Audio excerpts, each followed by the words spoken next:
Thanks, Martin, for being here with you and sharing something that we have trained just this morning with the first song, Connectedness, which is, I think, strictly linked to the topic I'll be talking about, the social.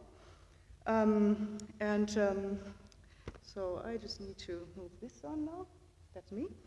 I'm introduced. And I thought I should talk you through, well, of course, I called it critical explorations. As I'm coming from landscape architecture, it is landscape explorations. But as we are heading towards an urban age, some call it, I thought we should maybe reflect together about some ideas that might lead us towards what I call an alter urban age. And why is this so? I mean, coming or working for the moment, at least in a country, Sweden, which has not all these big cities like New York, Hong Kong, Mexico, or Lagos, being at a university that also has a think tank editing a magazine called Stad, the City, with its most recent issue that has been entitled Beyond the Big City, Bortom står staden. And this is not for no reason. In this issue, actually, Titti Olsson, who's the chief editor, she's somehow getting concerned about ideas that are issued or uttered in Sweden to really get ourselves busy with the big city of Stockholm. I mean, nothing compared to New York, Hong Kong, Lagos, or Mexico, but still.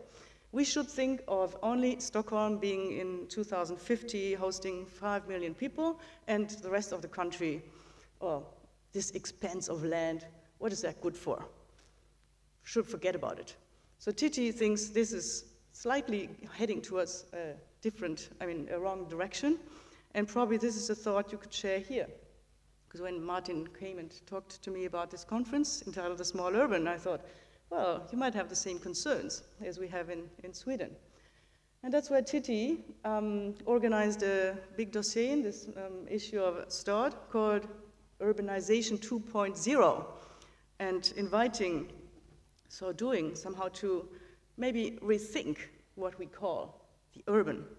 And that rethinking of the urban might have to do with something that you could call also connectedness.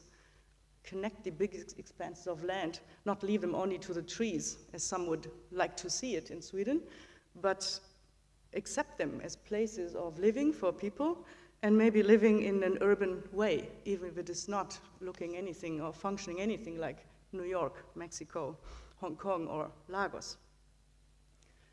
So what I would like to call in for today is how to maybe question some of these dichotomies that we still seem to stick to, and maybe shape together for what we are, or what I tend to call a complex urbanscape, new qualities that we haven't discovered yet, but that still need definition beyond all these opposites, be it urban and rural, urban and nature, nature and culture. We also hear talking a lot in landscape architecture about the difference between the green and the gray, city and non-city, and even also small, big. Does that really make any difference? Should we only think in these polarizing terms?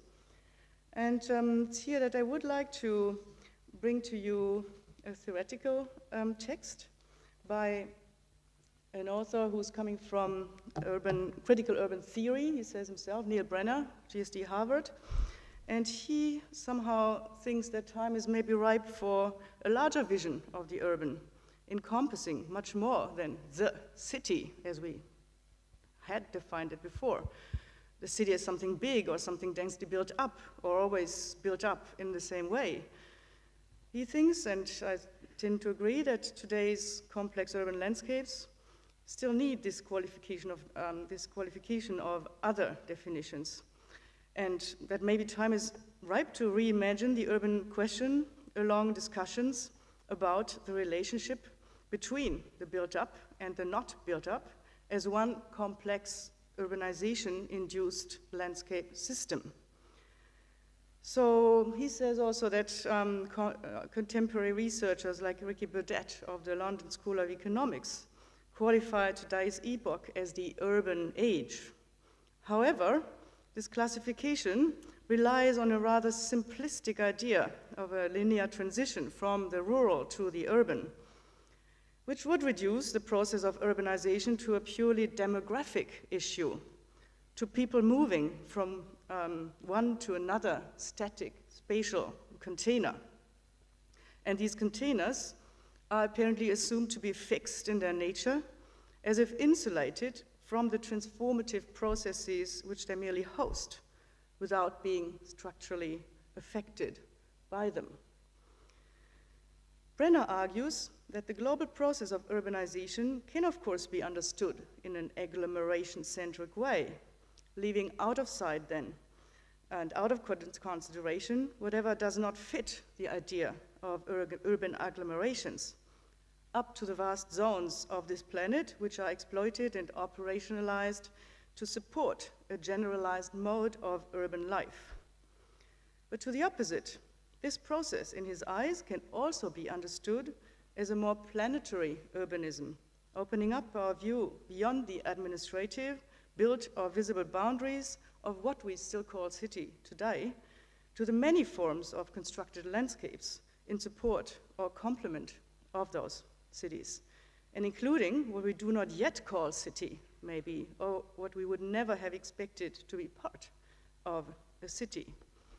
So Brenner also writes, and I quote him, "I'm particularly concerned with ideologies of the urban, the ways in which dominant understandings of spatial organization and environmental relationships operate to legitimate political projects of city building and urbanization that may reinforce determinate patterns of inequality, exploitation, dispassion, exclusion, social suffering, and ecological destruction." And that is why I would somehow now like to move on to complement this theory, which is of course important thought, by something that I mostly transgress, pass by, come across when I observe practice. How can we rethink the urban, and how are people around us maybe also already starting to rethink that urban towards something that I would like to call the alter urban? And when taking you into some practical experimentation, you could say, of rethinking the urban, I find it quite important to always question who's the driver of this new world that's emerging through words, through built exercises. Because asking who is behind it sometimes brings us back to ourselves, because sometimes it's individuals, it's professionals, it's students, it's a group of interested citizens who team up with someone of us who can move forward and bring something that starts very small to become much bigger, and then also very influential and very connected to these processes of urbanization that encompass all of us and all our landscapes. So first of all, I start again in the north, where I'm working for the moment, much more north. I think that's the island of Tre, which is the Arctic region of Norway. And here, people, of course, they are far beyond Hong Kong, New York, Mexico City, or Lagos, as you can see. And nevertheless, they were not happy with just being beside or not connected to any of those processes that go on around them. And they were headhunting for someone who would help them to develop, to get connected. And they found Moa Björnsson, who is a Swedish, a very energetic woman, who's been working in urban development in Malmö before. And she came to Tre in order to work out with those 100 citizens or something, a new form of this island to be part of processes of the topical world. So she was creating festivals to bridge this island into cultural trends. She was creating ideas about new businesses that are funded on fishing and harvesting of tongue, of algae, to complement the quite rising food industry of the new Nordic cuisine. So there was a lot of ideas coming up and businesses starting to convert this far away and forgotten place into some place that is connected and actually having a quite urban lifestyle in the meantime. I take you to another one enactment of this Rethinking the Urban, which is happening in the Netherlands. Also, if you could say in terms of today, a very urbanized country, but still with a lot of heritage of the agricultural past. And here, an initiative was started by actually 2 students who did their master project at the Academy of Architecture in Amsterdam. And they got a grant later on to develop that project into a real one that was tested out with support of the ministry, support of a region. And they started this idea from recognizing that there were a lot of empty farms because farmers abandoned their buildings in order to coagulate stretches of land to do bigger farming. And then the whole landscape, which was more or less, you can see it slightly, I think, in the pictures below to the right. It was very scattered, a very fragmented landscape, fell apart in their small elements. There were very interesting spatial elements composed by these farms and rows of trees and streets. And so the idea here was to create, to transform these farms, as you can see here, into places of living for urbanites, but who would like to live a bit outside the cores of the city and still be connected with this urban way of living and the whole business that is linked to it. And the idea was to overcome even legislation, to change law in the Netherlands so that these transformations of places, the redistribution of land would be possible. And it's a project that goes on, that has still been tested out now, because of course in order to make it really big, it would need to have a certain reach over stretches of land in the Netherlands. But here again, starting from someone who's just having an idea for a master project into getting it into a regional project is a way of rethinking the urban, looking like something like this. There's also initiatives coming from the region I work in today, which is the basically the urban region around the Öresund, which is the Strait of Water, which is in the middle here, which connects the cities of Copenhagen and Malmö by a bridge. And the southern Swedish region of Skåne, it's around Malmö, had a competition up last year in order to think the future of this part of Sweden. And interestingly, many of those entries that they collected were tackling that in between the 2 cities, that water body, and how could that become an urban realm. And here you can see a group of architects, again, starting from professionals. They suggested something like a new urban archipelago, not just having the bridge and the little island where the bridge sits on in between those 2 cities, but given the big influx of refugees, of immigrants that Sweden is facing these times, they would imagine that there is a need for actually building up, which is a quite loose and less dense built-up urban agglomeration into something that, as you could say here, would even resemble New York. So that's a utopia, you could say. On the other hand, another proposal, basically concerned also with this idea or that fact of having massive influx of immigrants, would propose a dystopic idea, saying that, well, it could also happen that this bridge gets simply hijacked by people not having anywhere to live and not wanting to stay in a silly refugee camp, and build a city on that bridge. You can see how that could look like. That's, of course, somehow a very daring idea, but still it would also be something of an alter urban reality one day. And there are such dystopian regions, as you can see here, building around a sewage river. That's the Emscher in the western German region of the Ruhr area. And they were at the core of alter urban experiments that have been carried out already in quite a while ago and for a long time. This is the Emscher Park, which tested out how to transform post-industrial abandoned stretches of land into new urban forms. And this, as you see, also has nothing to do with New York, Hong Kong, Lagos, or Mexico. It's a scattered agglomeration, and it was turned into a big urban park, you could say, the Emscher Park, around this river, which once was a sewage river and is now one of the biggest engineering projects of Europe, because the sewage water is taken down into a pipe and the surface water is coming back into what shall then be the main river of that region. And you probably know these images of what also can be called urban now, but we just have to accept that this is not like New York, Lagos, Mexico City. This is old industrial facilities transformed into parks, old ruins of industrial activity transformed into experiments where people can move up, even up to children. It's quite fascinating how these objects that just stand around can host urban activities, as skating, there could be light shows, there's even swimming pools. So an alter urban that includes this idea of even having a past which was industrial and that has vanished, that has gone. And myself, I'm involved since quite some time into developing the archipelago of the Canary Islands, which is Spain, southernmost point of Europe. It's in front of the African continent. And this is mostly known as a mass tourist destination to Europeans.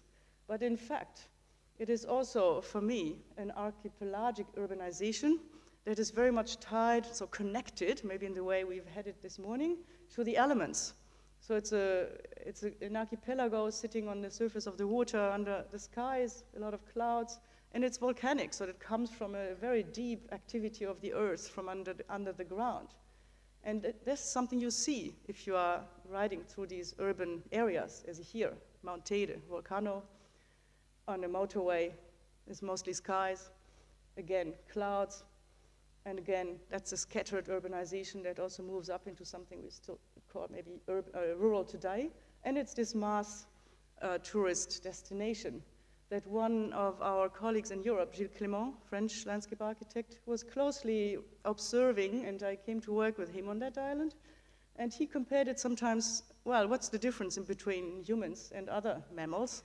It's just the same sort of getting settled in a stretch of land.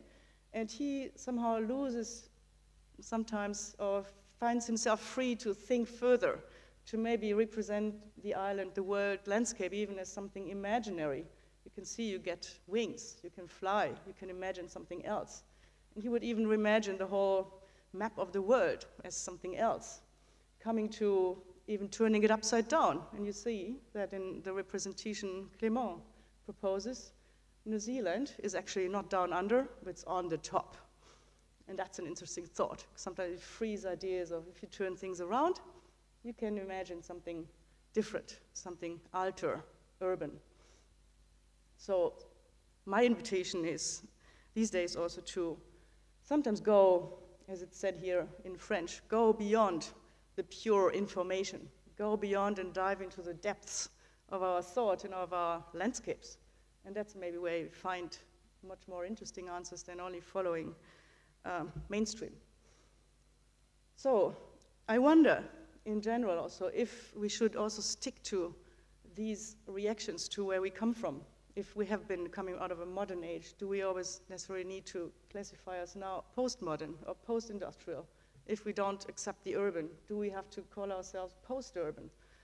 And I was inspired by another theoretician, Nicolas Bourriaud, who's a French art critic, who's proposing another way of seeing our reality in relationship to our modern heritage, our modern past, as alter-modern. And that's why I found this idea so interesting to speak of alter-urban in our times. And I would like to quote a little bit of his writings. Let's stay here for a quick while. So in Europe, and I think in other parts of the world as well, postmodernism is primarily understood as arising in opposition to modernism, being associated with the closing down of heavy industry and the denial of universal design and tabula rasa attitudes. Indeed, the former era has named the latter and therefore still qualifies it. Inherited words testify to inherited discourses. So even in 2017, today, we haven't completely left 20th century. But new words, I think, are emerging, and novel arguments are entering the debate. And some promising, yet unfamiliar landscape architectural works can be observed. And they might finally indicate us ways into the 21st century. Maybe we should call them wandering ways and accompany Nicolas Bourriaud on some of them. In his 2009 essay, The Radicant, he refers to Jacques Lacan's idea of the air, the wandering, as a driving force on the threshold to promise. Bourriaud writes, the air is something like momentum. The momentum something has when what was formerly propelling it stops. So we could say that the modern engine has stopped, the car keeps going, and we are caught in the forward motion initiated by modernism, sitting in that car and trying to find a different fuel, trying to run it according to the present topography along wondrous ways, wandering. In which direction might become clearer the more the forward motion slows down. For when something stops, something else emerges. And in order to see and shape what emerges, we might have to cease looking back and naming our epoch postmodern out of the wish to rid ourselves of the forward-looking modern ideology.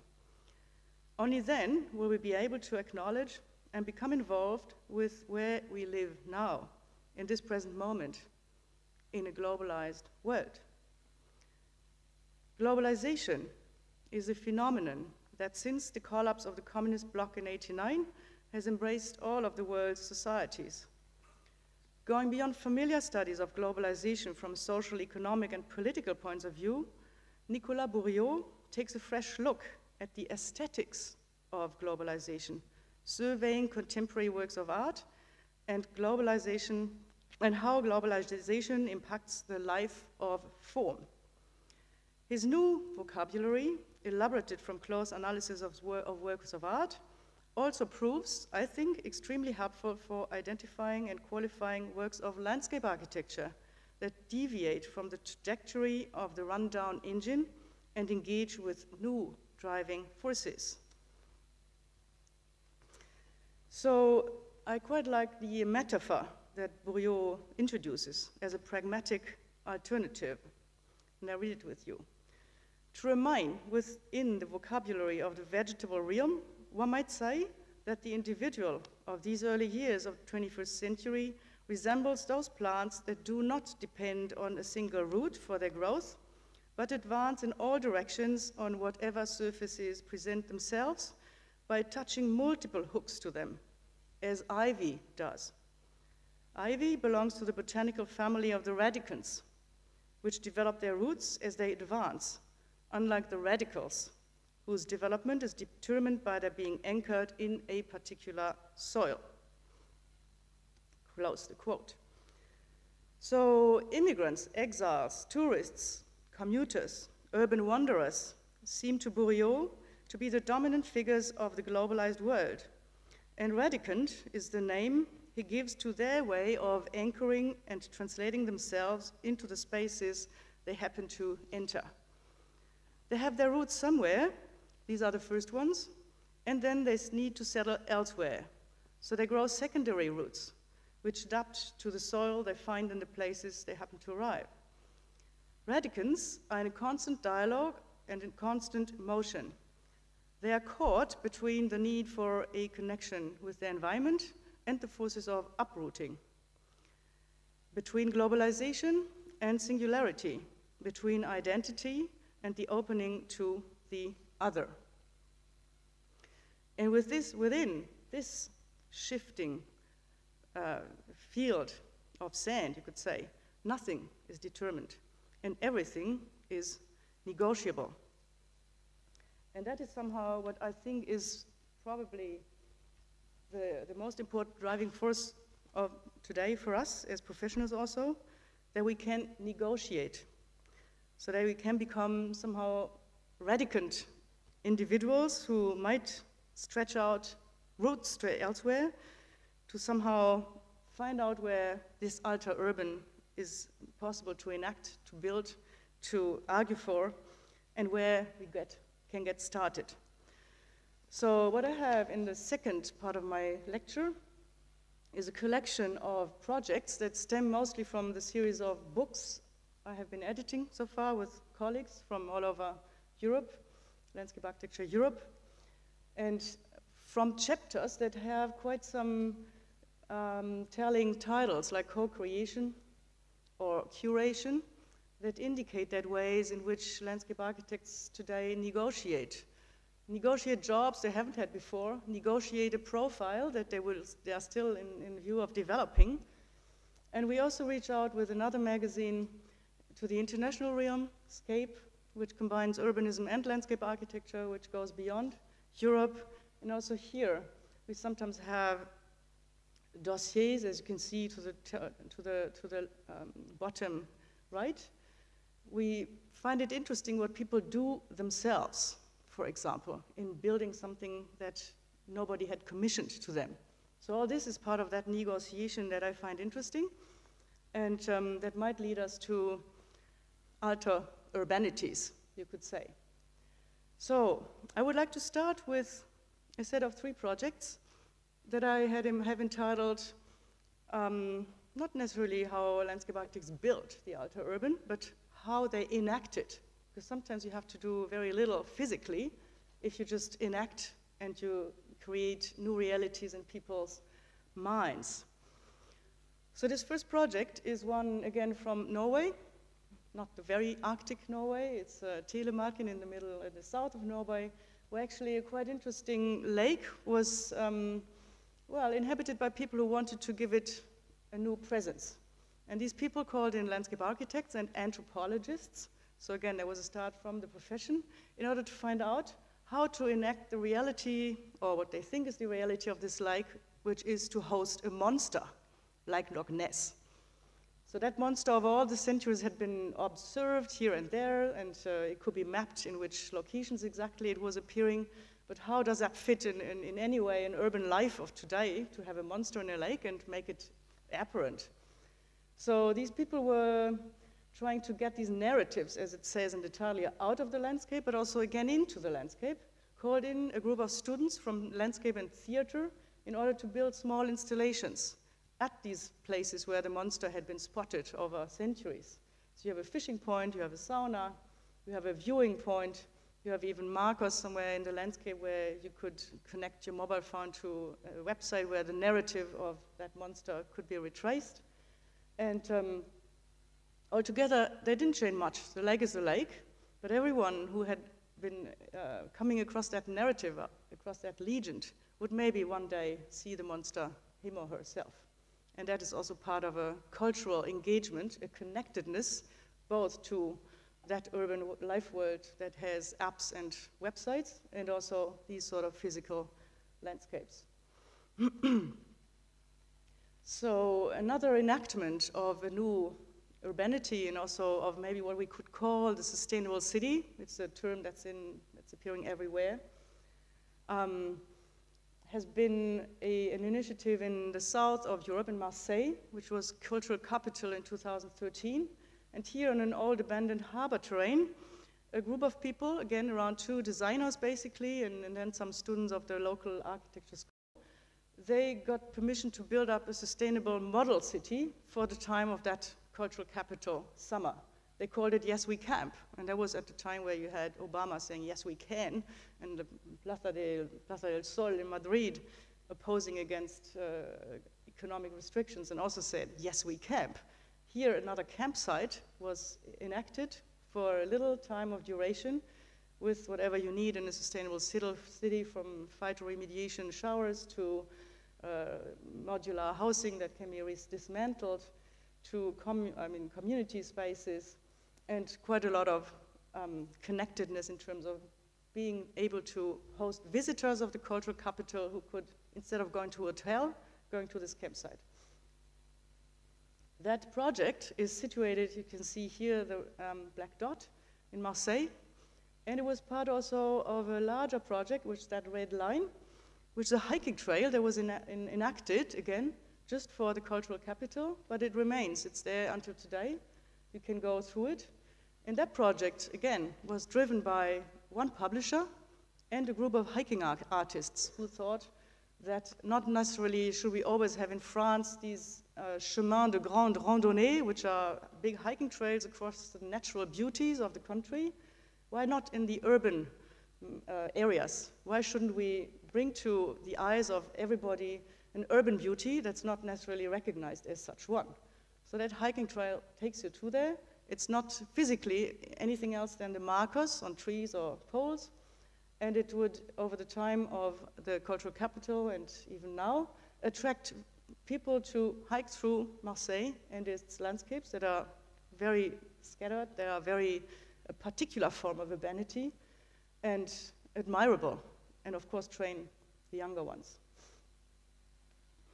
So if this enactment is somehow a first start, I would say that the next step would be to also build up arguments and maybe really shape them, sometimes build them, for this ultra-urban, so that you can convince others, authorities and so on, not only your fellow practitioners. And I have another set of 3 projects where these arguments somehow get visible and have also convinced authorities already. Again, the driving forces behind are very often individuals, professionals. This project is from Budapest, and in Europe we have the whole east of our continent that has been dominated by authoritarian regimes over quite some decades, and people have lost their ability to use public space, to raise their voice, take part in such appropriations of space. And in these countries, it's particularly important to train people, get back to engage in this shaping of the arguments to maybe live differently in the cities. So here it's art projects, you can say appropriation of space in a particular district, very central, the Palace Quarter. And it was starting from a PhD dissertation of one of my fellow landscape architects in Budapest. So she would map out where strategies could be built for a certain time, temporary, and how through these art installations, communities could be enacted. And it was simple things, like physical exercise installations on the facades, historical gravings or paint on asphalt or curbstones. And it was engaging into making courtyards public, having events out there, parties, but also sometimes creating already physical changements that would last longer than only the event. And so doing, having a quite strong argument to say to the municipality, look, this is public space, we need to build up a bigger strategy to support it in the future.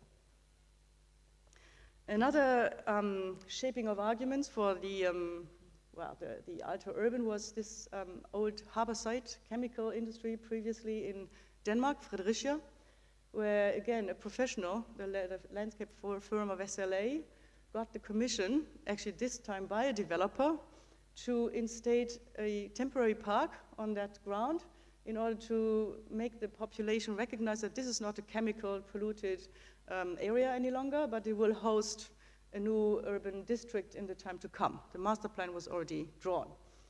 So that park was to be just there for several years. It still continues to be there. And this park is a movable park because phytoremediation was necessary, so some parts were just opened to, for example, here fishing activities, leading people towards it, having installations for skaters, having the schools build any sort of what they wanted to test out.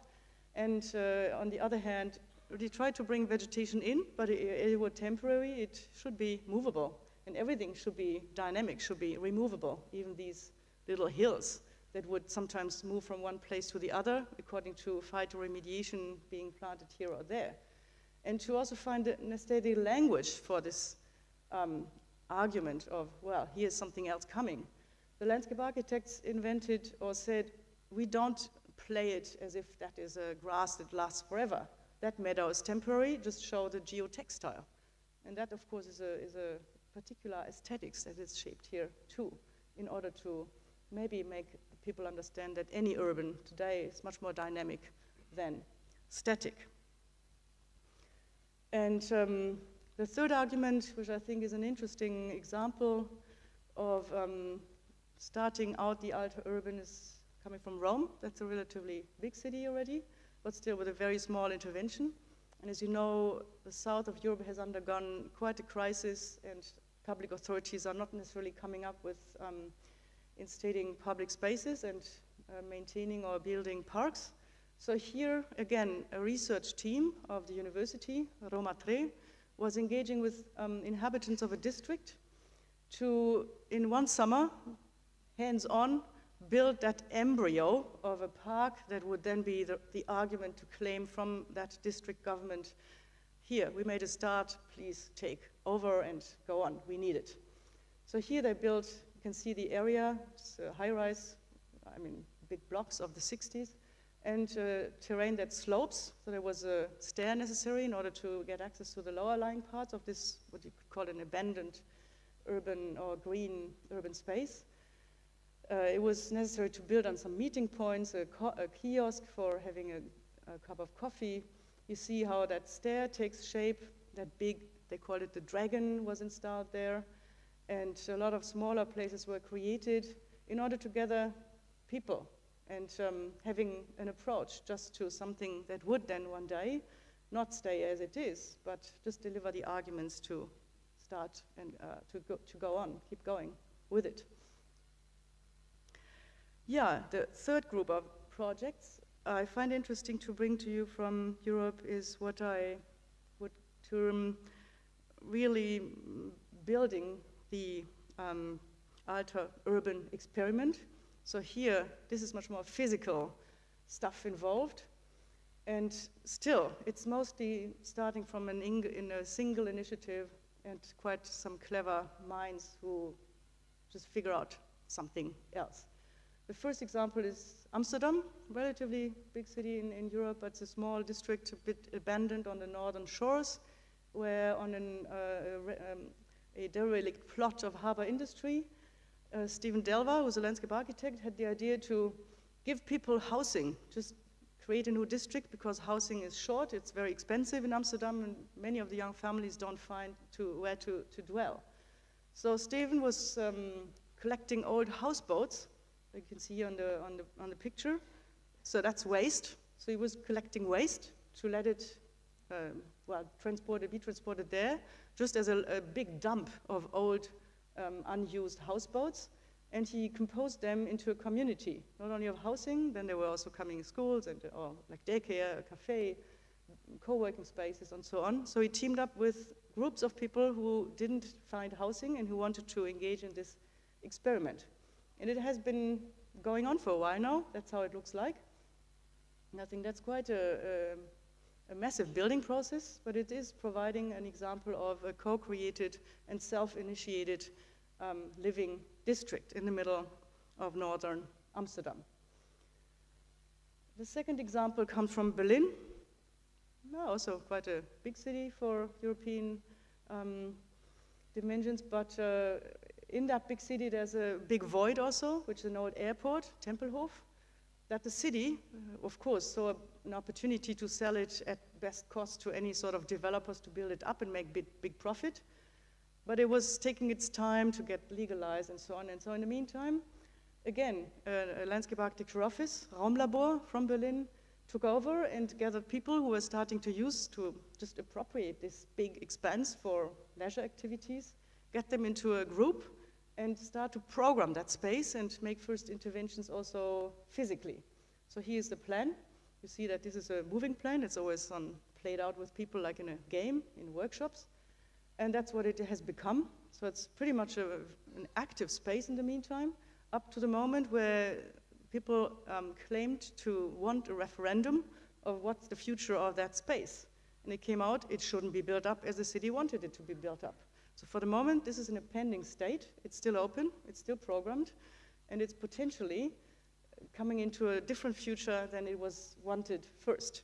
So I think here you can see the power also of such experiments that sometimes can alter the course of things as they normally work in conventional ways. And the same group, that's again Raumlabor, is currently also working in Sweden, in the harbour of Gothenburg, where a part again is transformed into a new district for living. And they played the same game of getting people together, getting an initiative started, what to instate there temporarily. And according to the Scandinavian tradition, as the centerpiece, they were thinking of making a big building, which is a sauna. You can see it to the right. All self-made. You can see it's made from waste material.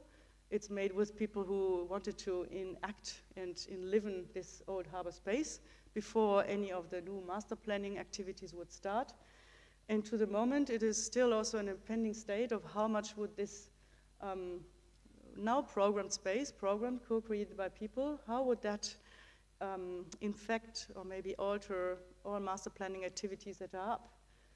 And in my research, I'm testing, this is with my PhD student, Caroline Dahl, how maybe these three elements, the place, the project, and the plans, could interact with each other instead of just living out in parallel without being connected.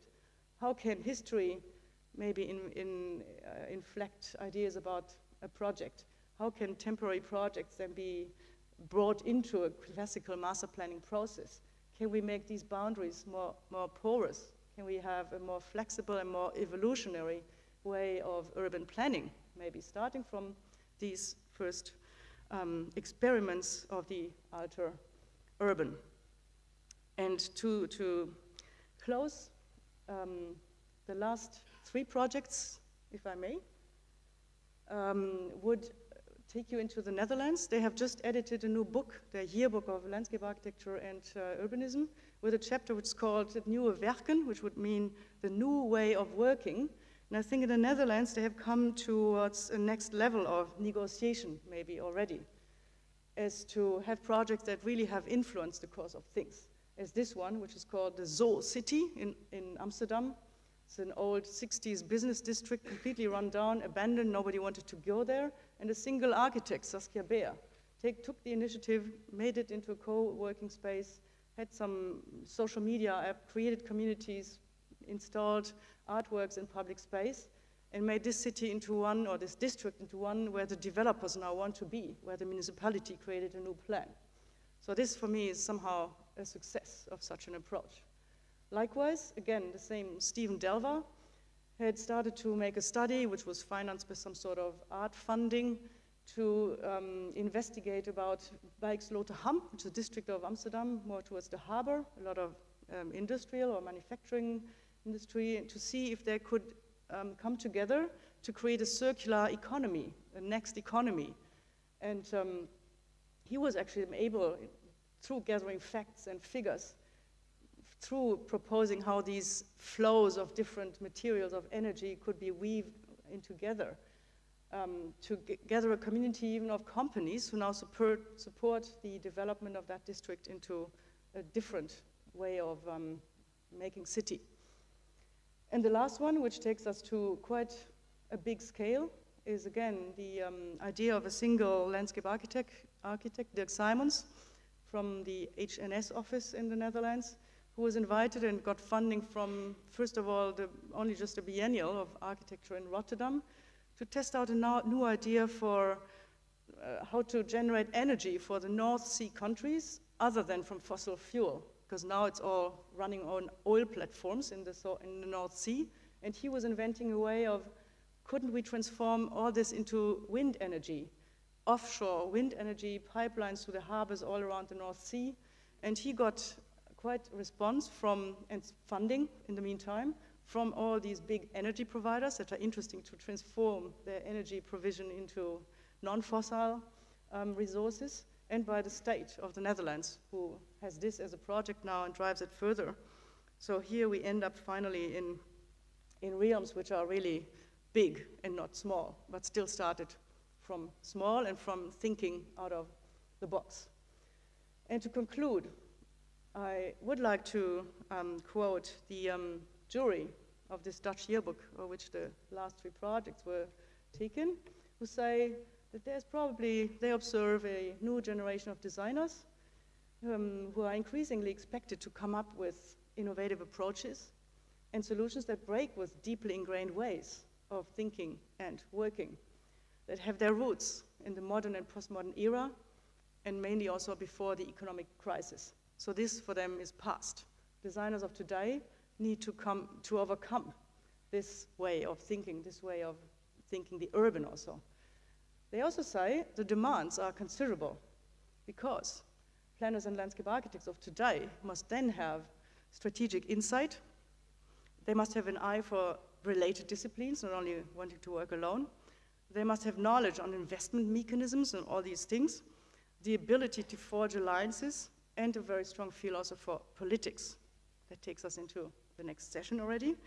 But I think I would like to conclude here and invite everybody, as we are all landscape architects, planners, or any sort of designers and individuals, to get on the move and maybe get towards what I call an alter urban age.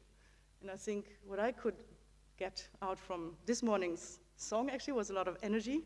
I always get out a lot of energy from what people do around in Europe, and I hope that I have been able to transport a little bit of that to you here.